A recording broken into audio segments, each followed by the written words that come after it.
The world of 200 million years ago saw some of the strangest animals that had ever lived.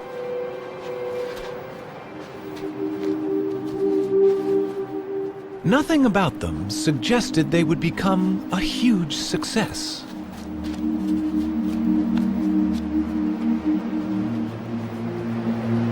But these turtles were among the first of Earth's great dynasties of reptiles.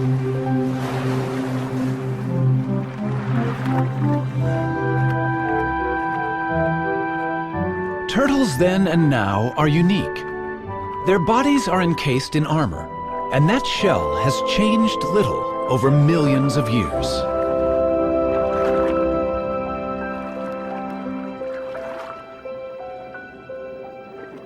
Varying greatly in size, they colonized most of the world. But wherever they live, the basic shape of a turtle's body remains the same. Some land-dwelling turtles, or tortoises, are quite small. Others have become famous as giants.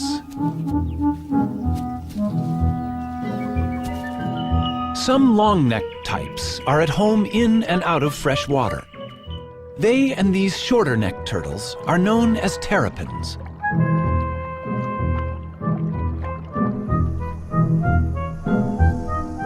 "257 turtle species exist. They live in every environment, from the driest of deserts to the coldest extremes.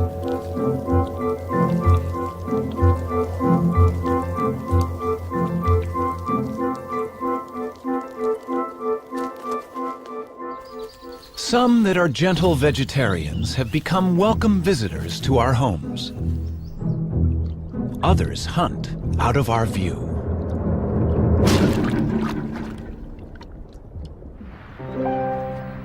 Older than the birds, all turtles may owe their success to their simple design. But what future is there for turtles living life in a shell?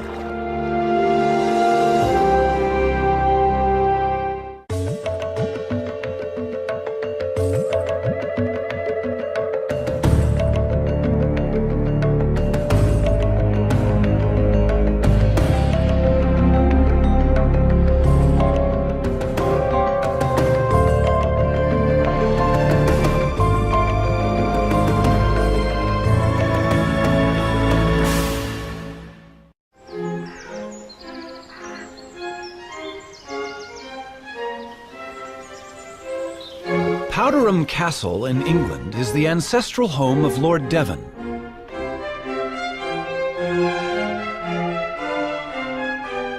It's also the home of Timothy, a rather venerable tortoise. To the present Lord, Timothy is the oldest member of the family.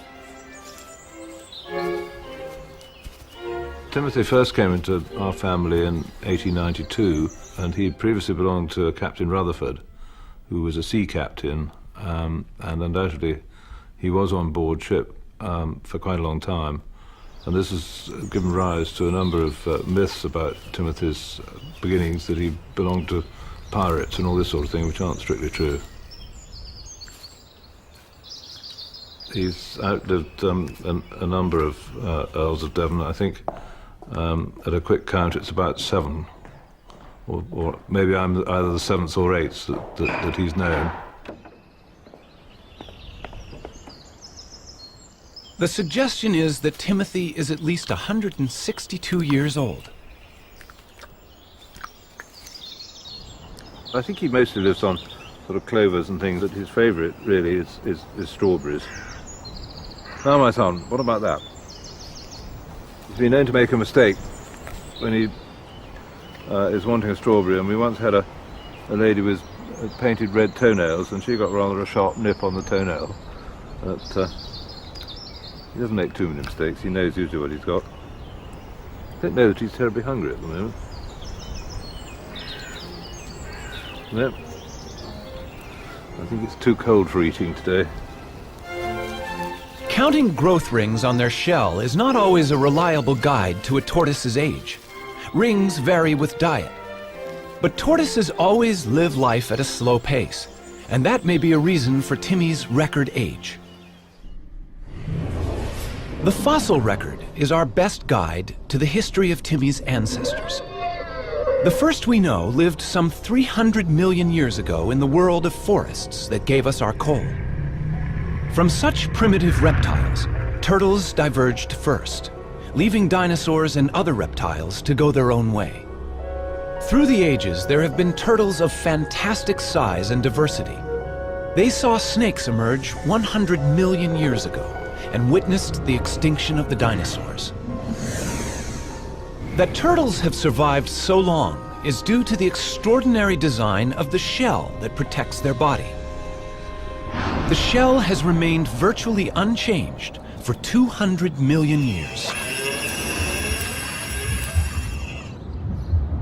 A thick layer of hardened scale is its first line of defense, but a broad, bony layer, the carapace, provides strength. In other animals, this bone would be ribs. The turtle's backbone is fused to the shell. It's the support under the bridge. The shell of a turtle serves many purposes. On land, it's heavy, restricting movement, but great protection. Underwater, in a streamlined form, the shell allows for graceful swimming with surprising speed.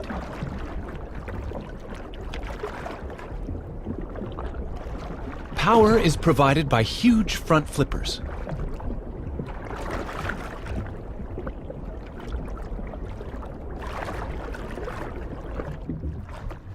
Sea turtles migrate thousands of miles, swimming on the ocean currents. Their hind limbs are mainly used as rudders for steering. Legs have no appeal for these sailors. Sea turtles only emerge onto land to nest, and even then, flippers are sufficient to haul the turtle over a beach.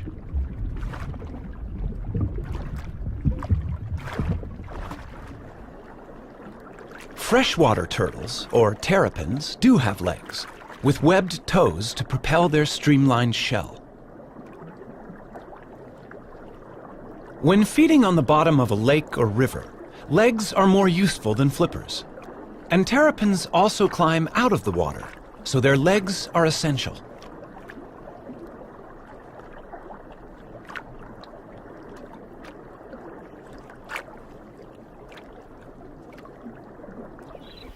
A tortoise, walking on land all the time, needs strong legs, in this case to carry it out of danger. The pancake tortoise also has a flattened shell that's handy for fitting into crevices. A caracal can easily spot a meal in these cracks, but the shell of this tortoise, being flexible, can be tightly wedged in the rock. This pancake tortoise's casing defeats the inquisitive cat.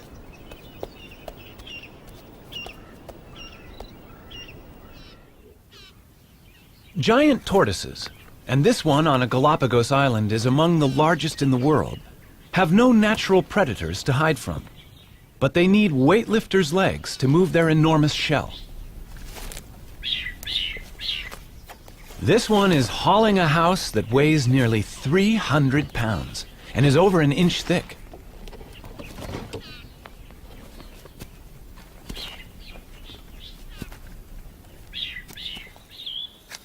A tiny box turtle leads a far more troubled life in raccoon country, but its domed shell has a cunning device that usually outwits such hunters.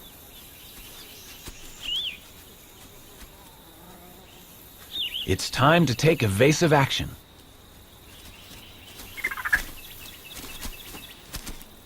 The shell is hinged. The drawbridge comes up, and all of the turtle, head, limbs, and tail, is safe inside its castle.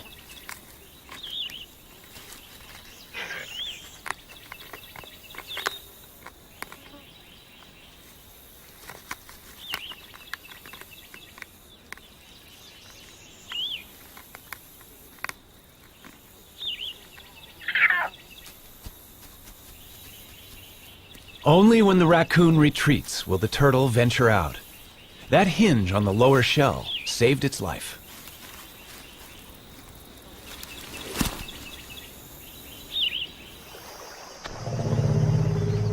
The turtle's shell has survived some huge challenges over millions of years. But sometimes, no matter how good the design, the odds can be against it.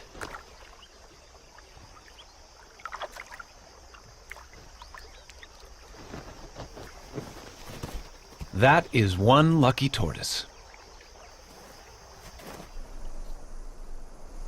Surviving the heat of a desert is a particular challenge for tortoises. They can only control their temperature by moving into and out of the sun. Dr. Jeff Lovage of the United States Geological Survey is radio tracking a desert tortoise on a wind farm in California.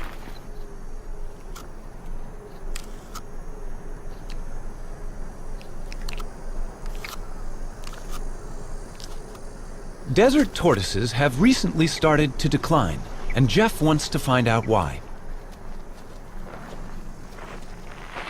Well, here's one of our females. Hello.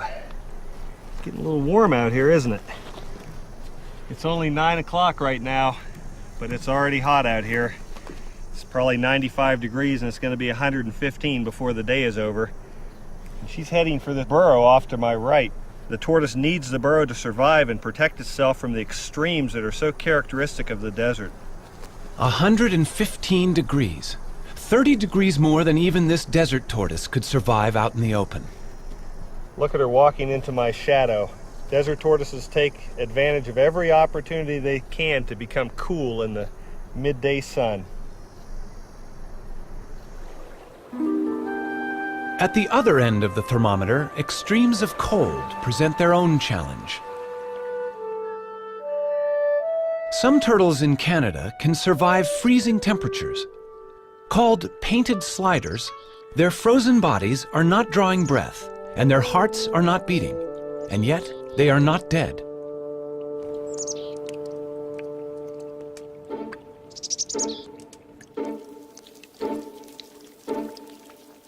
These hatchlings, born in August, freeze and unfreeze throughout the winter until the final thaw in spring.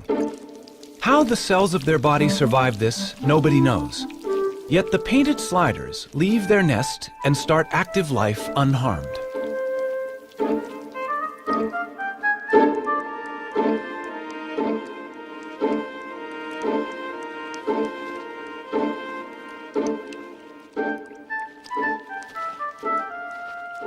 Such marvelous abilities to survive were entirely to the turtle family's advantage, unappeared on the horizon.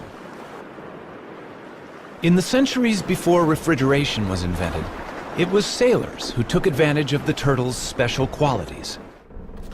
Since turtles can survive for several months without food, they could be carried aboard as a supply of fresh meat. Killing turtles for their tasty meat is a very ancient practice. Wham! That's a direct hit.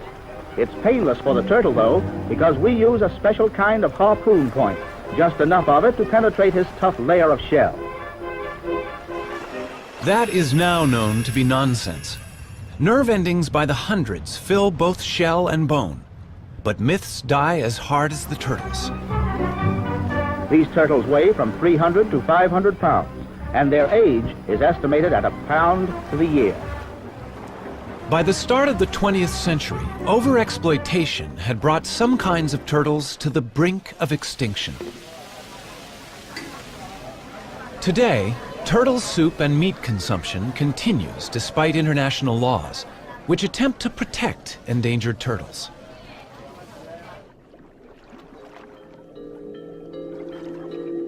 The turtle may well be our defenseless victim, but in the natural world, these successful reptiles have for a long time been quite capable of defending themselves.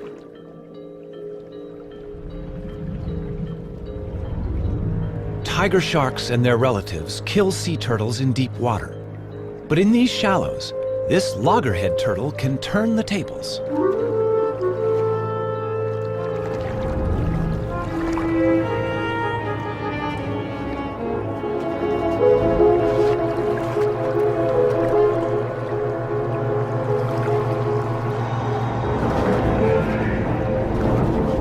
The turtle is biting the shark. It has no teeth, but the sharp serrated plates in its strong jaws can inflict serious injury. In shallow water, the shark's movements are restricted, and it has difficulty fighting back. After a breath of air, the valiant turtle can return to feeding. It can give as good as it gets.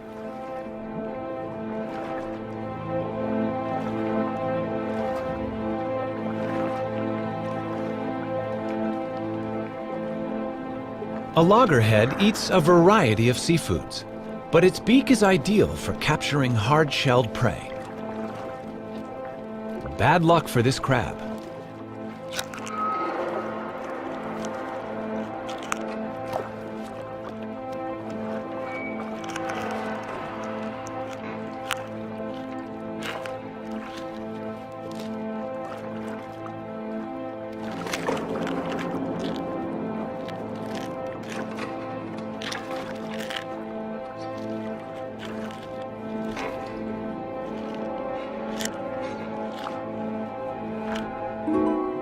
In freshwater, a camouflaged turtle is hunting. This is a mata-mata. It will blend with the fallen leaves and wait for a fish to come within range. Then, it simply sucks them in.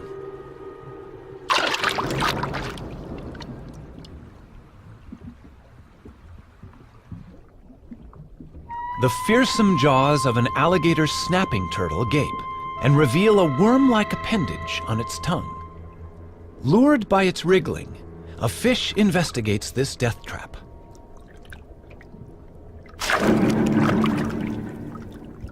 And there are even turtles that hunt together. Donald Stridham knows that visitors to the Tortoises Reptile Park in South Africa are fascinated by the bloodthirsty terrapins he exhibits there.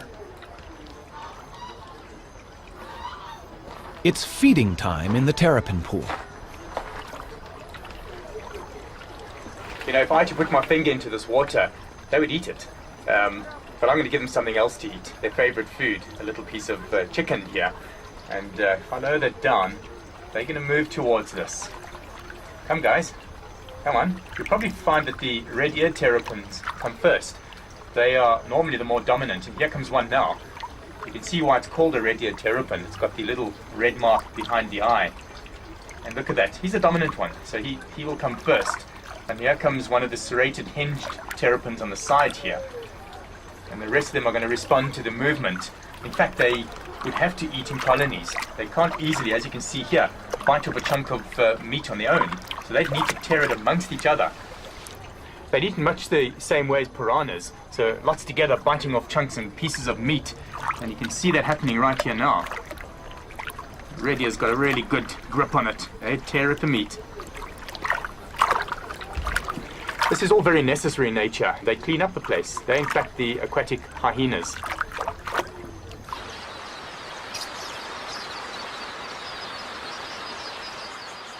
Forget big game watching here. Keep your eyes on these little guys. Eating chicken on a plate in the reptile park is nothing compared with how these terrapins feed in the wild. The predator sizes up its prey, these quelea, which flock in the thousands. One terrapin grabs a bird. The others crowd in to snatch what they can.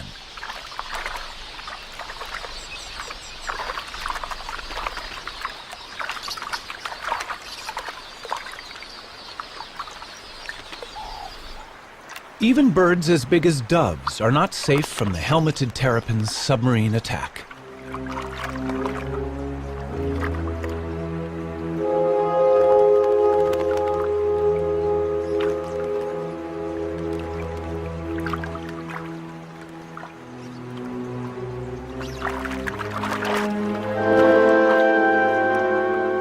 A lone terrapin could overcome the dove, but hungry rivals are on their way.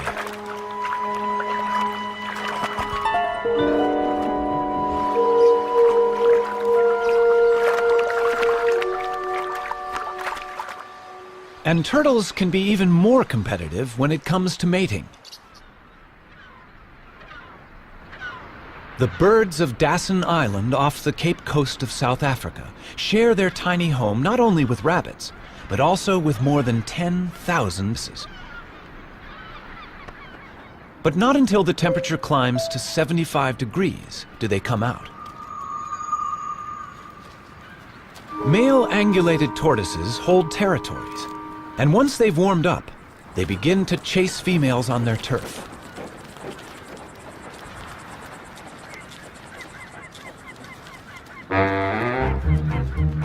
Once he's found one, he won't easily let her go. So far, so good, but he's chased her onto another male's territory, which will upset his plans.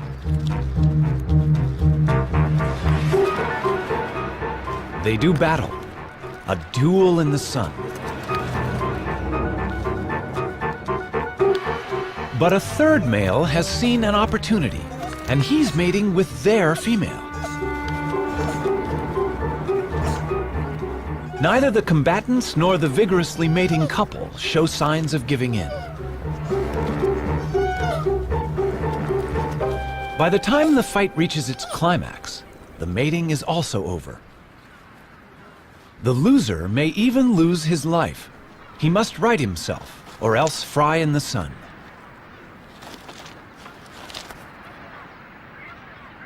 The temperature is rising rapidly. He must get into the shade. But that's hard to find with 10,000 competitors. His answer is to dig in, covering head and limbs and using his shell as a sunshade.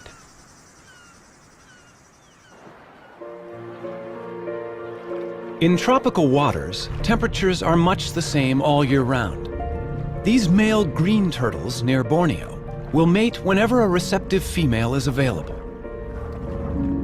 The males have the long tails. They're all pursuing one female.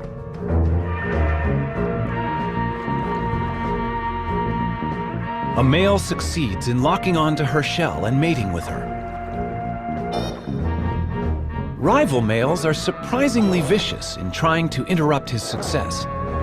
These powerful jaws can injure a flipper. And not only the mated male, but other rivals are also getting bitten. But to no effect.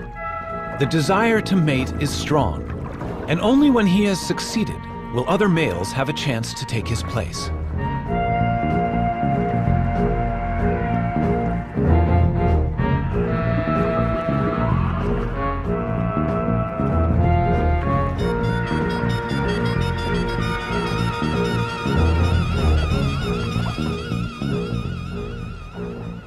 In the sea or on land, turtles breed with little problem.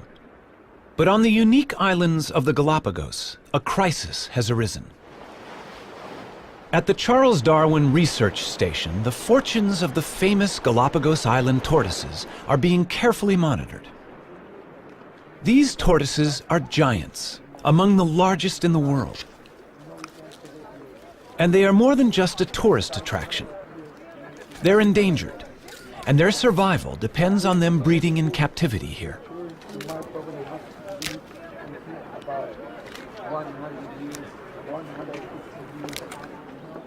These baby tortoises are the hope for the future.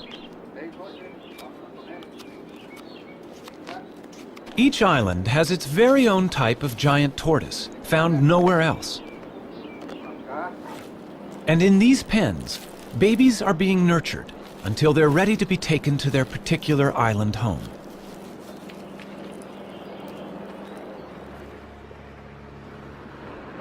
In past centuries, boats landed on each island to plunder the docile giants, killing or collecting them.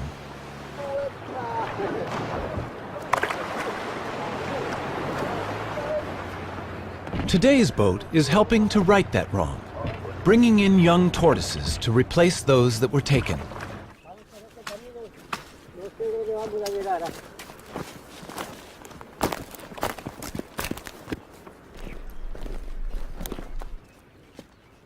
This is the island of Hispaniola.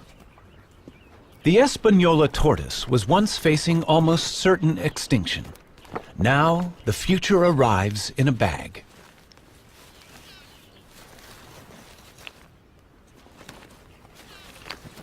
1,000 young tortoises have been released like this, all bred from just 15 adults collected in the 1970s. They should be safer than they've ever been. Their only enemy was people, and now the poacher has turned protector. In 20 years, they should all be as big as this adult. But this success has not been repeated for the tortoises of Pinta Island. The last remaining resident of Pinta is living out his old age at the Charles Darwin Research Station. They call him Lonesome George. More than 70 years old, he's the last of his species. All the others starved when introduced goats ate the plants of Pinta, and shipborne rats ate the tortoise eggs. Zoos and private collections worldwide have failed to turn up a relative. And even if a mate were found, he could be too old to breed. The Pinta Island tortoise may be the first turtle species to become extinct in the 21st century. The future of many of the world's turtles is a matter of concern. Even the olive Ridley sea turtles, famous for their mass egg-laying on this beach in Costa Rica, are arriving in fewer numbers each season. Randall Arouse is familiar with the spectacular aribata, as it's called, here at Osteonal. Ever since I was a very young boy, and I was always interested in marine biology. But then one day, it was 1982, I was a second-year biology student. I walked into the school and there was a big sign that said, Aribata, we need volunteers.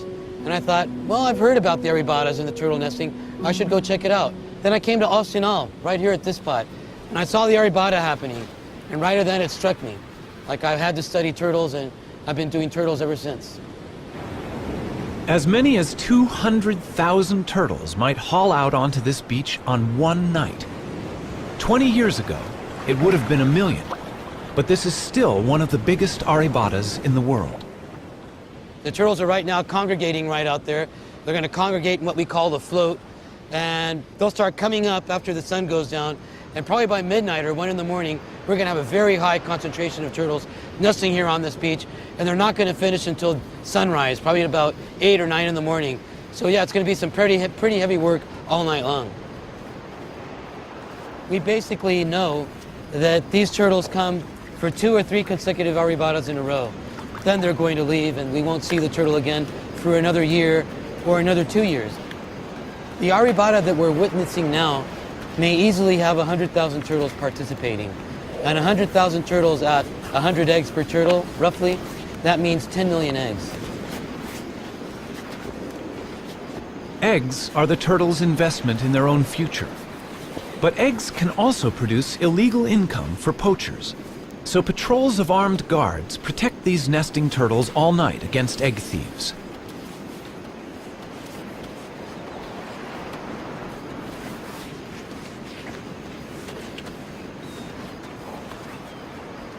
This female may have mated with several males offshore.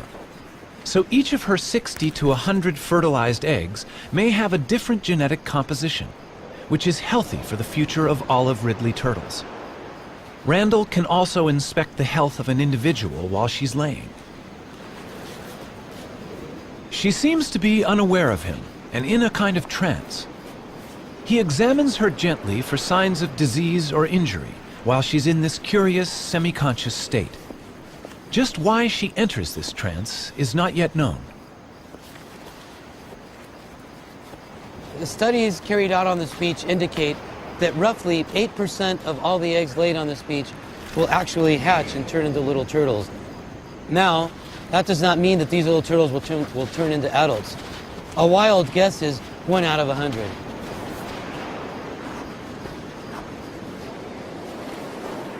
This beach at Osteonal is only about 4.5 miles long. And with turtles still arriving to nest at dawn, there is not much space left, and some inevitably dig up the nests of others.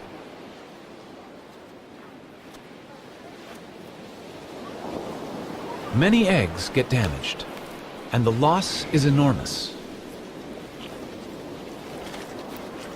The collection of eggs is important for the local economy, but local people are only allowed to take them for the first 36 hours of an arrebata. It's a conservation plan they're happy with. The community of Ostional protects their turtles in many ways. Probably the main way is they respect the management plan.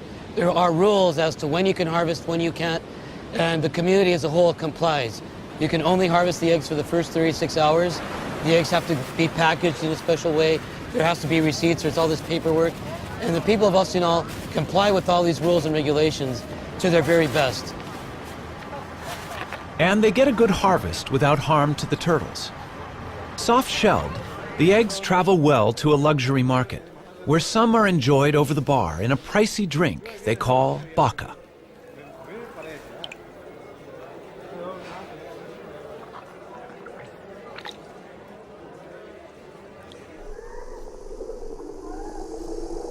Now that more and more people are living where they do, land turtles such as the California desert tortoise face greater problems. This rivalry concerns Jeff Lovage. When you look at what people have done to the desert in the last 100 years, it's amazing that it's survived.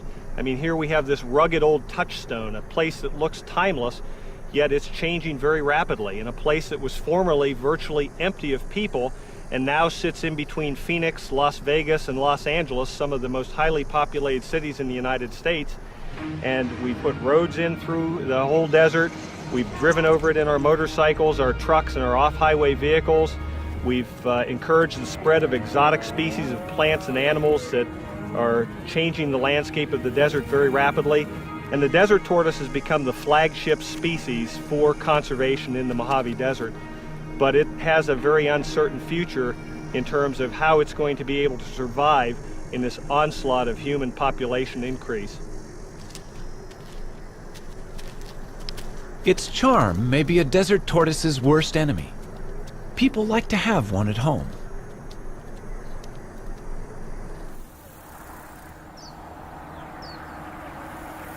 Problems arise when the once loved pet outgrows its welcome. It seems so easy and kind to let it go in the wild.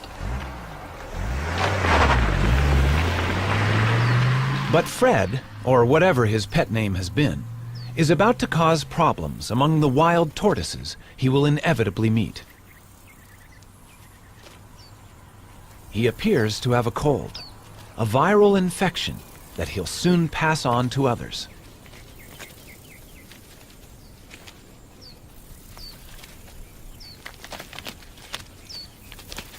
A whole population of desert tortoises may die because one unwanted pet was carelessly released.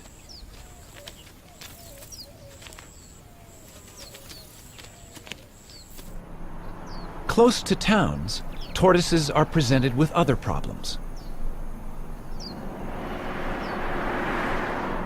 Our roads cross their territories, and they get injured.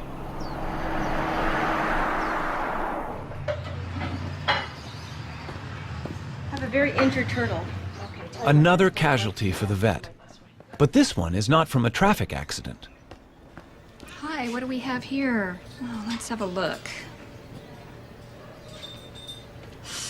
Poor thing. Oh, looks like it's been chewed up by a dog or a coyote or some kind of a predator. Okay, this is just like dead skin, dead scales, so this doesn't hurt. This is just like peeling dead skin off. Fiberglass can be used to repair tortoise bodywork. Sometimes I feel like a cook when I'm doing this. Cover up, but we'll cover it up with another layer. And it should do fine. Down there too. Because of the fact that it's clear, we can see through it and see what that tissue looks like in there. So if it ever got to a point where that tissue started looking bad, we'd be able to take this shell patch off and get in there and treat it. All right. Convalescence for that injured turtle is available here with Dan Touchstone of the San Diego Turtle Society. Turtles are able to survive much more severe injuries than a mammal because of their shell and a much slower constitution. Strawberry? Ah, Come on, you want it. He also has orphans in his care. Unwanted pets. Morning, Puddles. All are pampered here. How you doing, big guy? Breakfast time for you. Yeah, there you go. Puddles, you were about the size of a walnut when we got you. There you go. I know you're hungry. In Florida, turtles have acquired a special friend, Richard Moretti, who's a bit surprised by his new passion. I moved to the Keys in 1983 and started fishing. Everybody said, oh, you're so great, you came to the Keys to save the animals. No, I came to kill the fish. It just, living in the Keys changes you. You appreciate the environment a little more. Okay. Yeah. She'll be out here by the end of summer. Slow. And these are the new babies? Yep. Concerned about sick and injured turtles he encountered in the late 1970s, Richard set up the Florida Turtle Hospital and staffed it with a dedicated veterinary team. Well, she'd have to get a little larger, but yeah, she's swimming okay and she's eating just fine. I filled an old saltwater swimming pool with tarpon and grouper and snapper, and all the children that came to visit said, do you have any turtles? So in 1986, we went to the state of Florida and said, how do we get sea turtles? They said, well, the only way you can have them is to do something for them. And I said, well, what would you like us to do? They said, well, we need a rehabber. And they said, a rehabber, if a turtle gets hit by a boat, we take it to the vet and pay the bill. We buy the food and pay the bill. And when it's ready, we turn it out. I said, well, I can do that. And that was our very modest start of the Sea Turtle Hospital. Guys, Watch your legs. I got him. There he goes. Okay, that's perfect. Well, before I moved to the Keys, I ran a Volkswagen facility, and Volkswagens would come in broken, and my job was to find the best mechanics and the best parts. Well, this is the same. The turtles come in broken, and my job is to find the best vets and the best meds. It's the same, except now instead of having to give them the bill, I pay the bill, and that even makes it nicer. There you go. God. Thanks, Doc. And I didn't get too wet. This little tumor is the beginning of a virus that affects sea turtles around the world. This disease started 100 years ago. When we first started seeing it 15 years ago in the Keys, turtles would come in with a singular tumor like this. This turtle's evidently just gotten the disease because he's only got a couple of very small tumors, which we'll take off. And once we do, that'll immunize her against the disease. We'll keep her for a year, we'll make sure she doesn't grow anymore, and then we'll let her go. It appears to be a herpes virus, very similar to herpes simplex 1 and 2, and it's affecting turtles worldwide. Right now, all 8 species of turtles have a similar lesion. We haven't been able to get tissue samples to make sure it's the same virus, but we've gotten tissue samples from about half the turtles around the world, and all the ones we've been able to examine are about 95% positive to the same virus. Okay. Some turtles infected with this herpes virus arrive in a much more advanced stage of the disease. The team intends to do everything they can, but this turtle has been greatly weakened by the growths.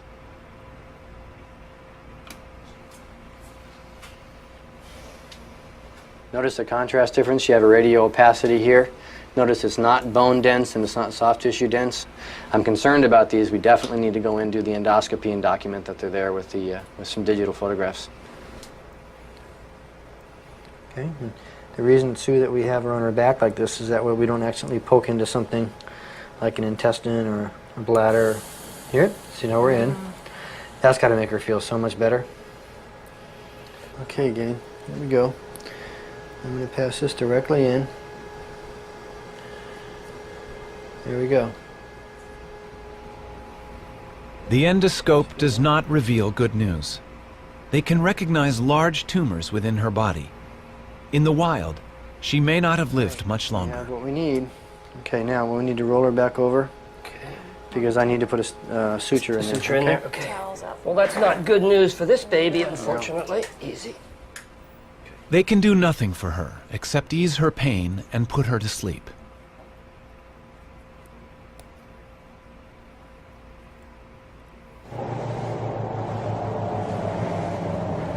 The joy of success helps make up for the sadness of failure.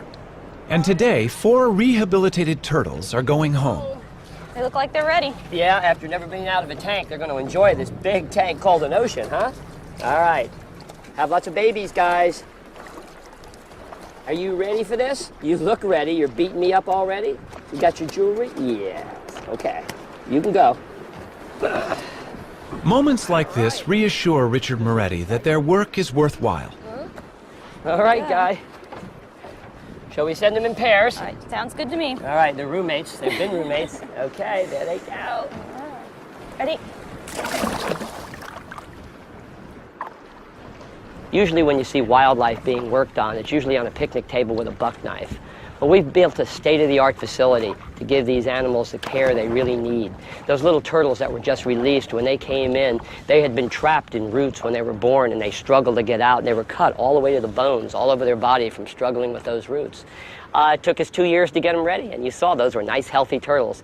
And the feeling, taking a wild animal that's going to live a lot longer than I will, back out into the ocean and turning it loose for future generations, well, you can see, goosebumps.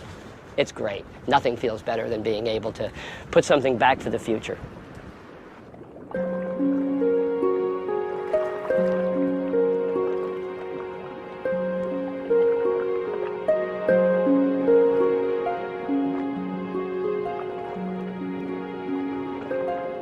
Every day, turtles can be seen enjoying the attentions of cleaner fish in the wild.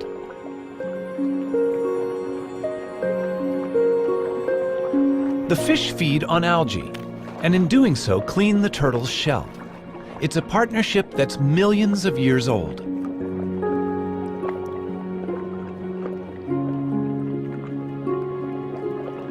Generation after generation lived in what might have seemed a perfect world.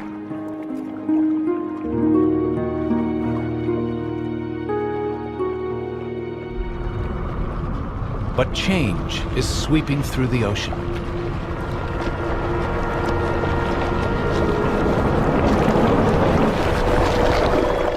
Commercial fishing puts nets into the sea, which can break loose and drift, catching much more than intended.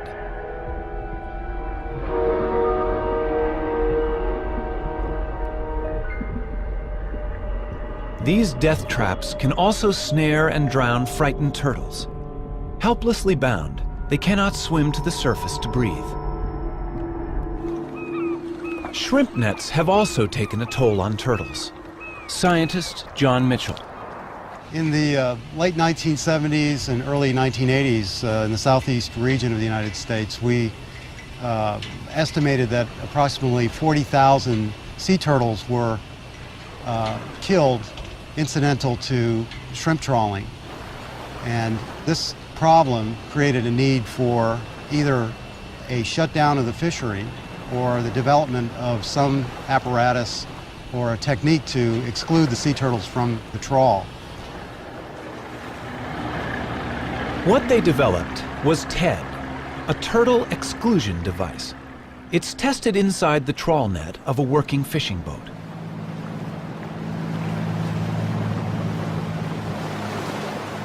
The net is being dragged behind the boat, and the TED is fixed inside the net at the end.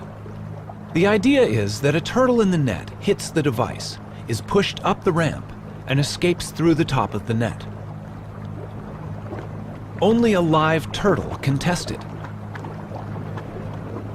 In this situation, a turtle would normally be fatally trapped with the shrimp.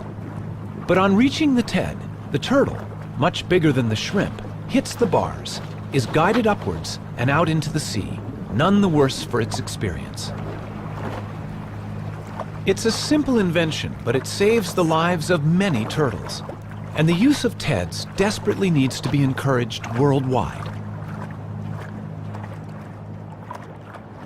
Here in Central America, we know that in Costa Rica at least 15,000 turtles are being caught a year. And of course, this is definitely going to have an impact on the population. There's a dead turtle right over there, you can see, almost definitely killed by a shrimper. If Costa Rica was implementing TEDs efficiently, this would no longer be the case.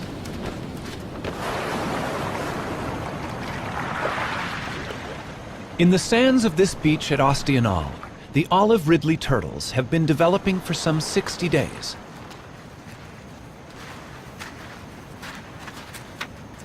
What happened under the sand as the eggs hatched is quite special.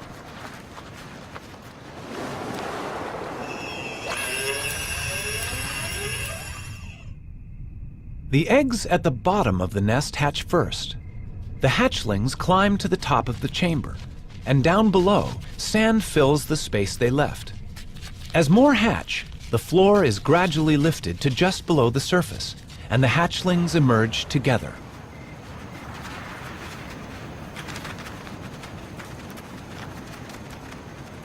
Once out of the nest, hatchlings must head for the sea.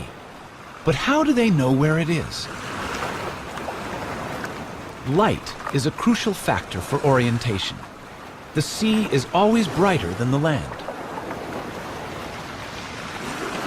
It's thought that when they are grown, these turtles will return to this very same beach to lay their eggs.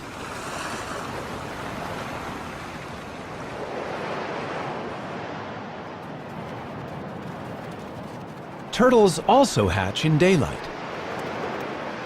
Most race directly for the ocean, but they can now be seen by predators. Theirs is a lonely and dangerous journey.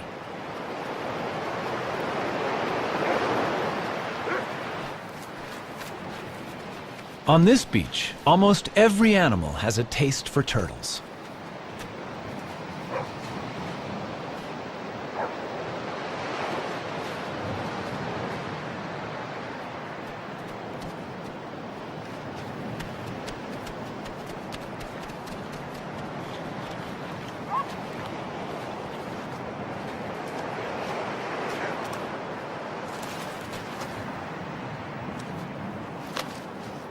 But predators, such as this black vulture, don't always get to eat their fill.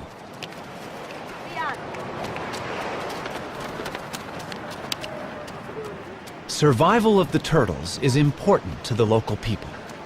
When the turtles are hatching, the women all organize and they go to the beach. They shoo the predators away to make sure that the little turtles can make it into the water. They try to make sure that all these little turtles make it to the water safely, because of course it's to their best interest to make sure that these little turtles make it to the water. They eventually turn into adults and come back and participate in an arribada 10 years down the road. Although some 10,000 hatchlings will survive to become adult turtles, remember 10 million eggs were laid in these sands.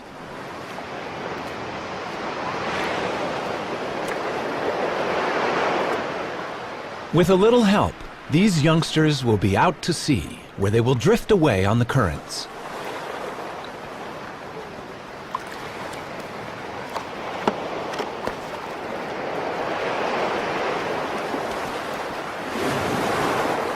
No one knows where they go. Perhaps they hide from ocean predators among floating seaweed, where they can safely feed and grow. But it will be 15 to 20 years before they return to these waters. Before people ever began helping turtles to survive, alligators had been unwittingly doing so for millions of years. Young red-bellied turtles are hatching from eggs laid in the alligator's nest. The rotting heap is warm and humid, as good for incubating turtles' eggs as it is for hatching alligators. Both stand to gain. Alligators eat a good many adult red-bellied turtles.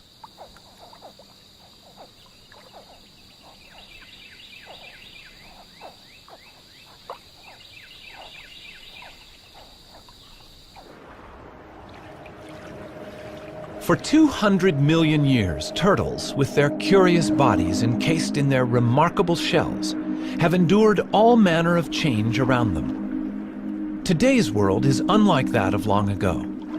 The oceans are threatened by human pollution and greed. Ancient homelands have become deserts. Islands are overrun by vermin.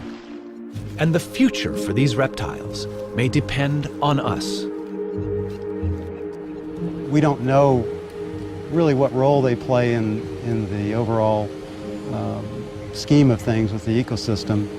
And I think that's one reason why we should use any means to protect them. There are many, many animals that we really humans don't see a need to spend the effort and the time to conserve, but just the fact that we don't know, I think means that we should.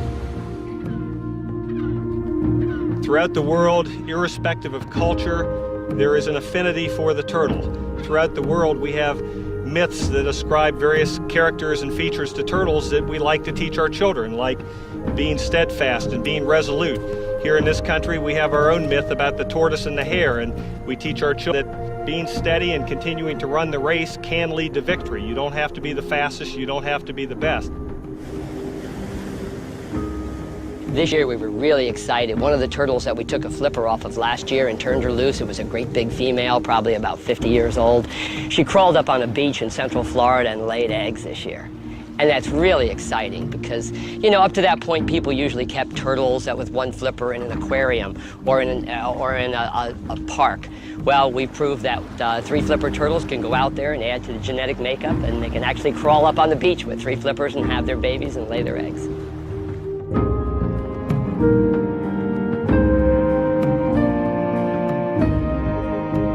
They're 200 million years old. Those are living fossils that we put back in the ocean. And hopefully with a lot of help from our friends that help us work on turtles, we'll see them into the next millennium.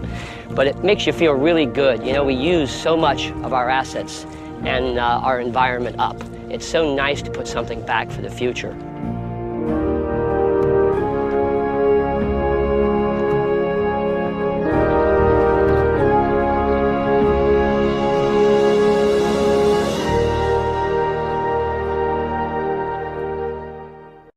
To learn more about what you've seen on this nature program, visit PBS online at pbs.org or America Online keyword PBS.